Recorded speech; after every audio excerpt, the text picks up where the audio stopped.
The Army Reserve is focused on becoming more capable, combat-ready, and lethal than ever before. This is the Army Reserve's vision since Lieutenant General Charles Luckey became the commanding general of the U.S. Army Reserve Command. Cold Steel 2, Bridge Combat Support Training Exercise 78-1803, and Regional Medic, part of Bridge CSTX conducted at Fort McCoy, Wisconsin, are a few of many exercises conducted in 2018 that help accomplish this goal. Waves of patients are sent to the medical units from the Effects and Enablers cell, where mannequins and role players are first moulaged to reflect the realistic injuries the training audience must treat. Several of the units participating in Regional Medic will also have to prove their mobility by relocating or jumping to a new site where they can be closer to the front lines to support the warfighters. Regional Medic is designed to get Ready Force X medical units to a higher state of readiness so that if they are needed to deploy quickly, they are better prepared to do so. Lieutenant Colonel Brian Stevens shared his thoughts about why getting together as a complete hospital staff in a field environment like Regional Medic is important to the success of his unit.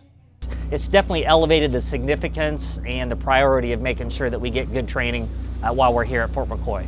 So this is literally our time to bring all of our soldiers from 22 different states all together in one place to actually set up the hospital to be able to establish and start training as teams. In order for this training to be effective, subject matter experts from the medical community who know what right looks like are needed as trainers. These individuals are called Observer Coach Trainers. Colonel Stevens shares their value to him. It's always good to have an outside or second set of eyes to kind of look over the shoulder.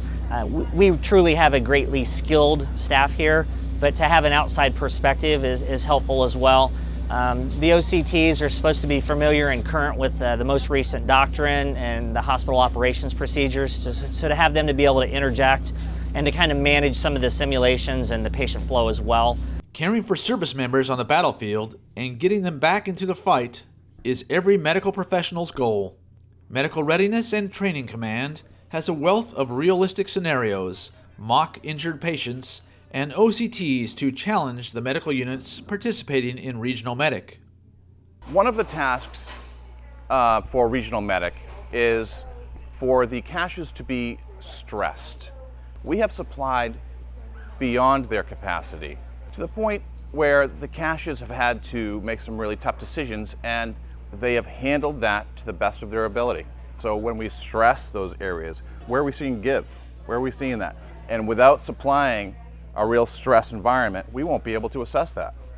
And that's what this is all about. And that's what we've been able to accomplish.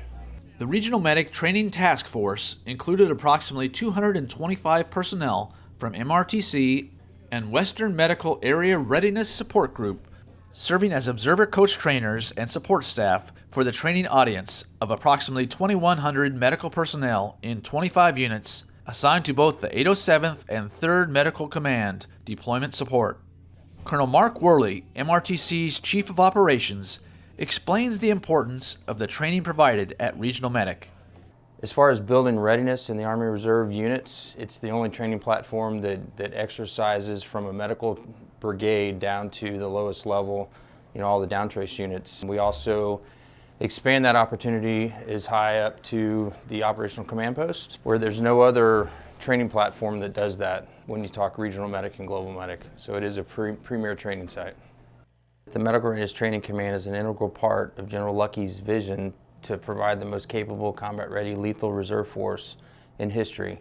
We provide the medical units the training they need to build readiness and continue to build combat power and get folks back into the fight.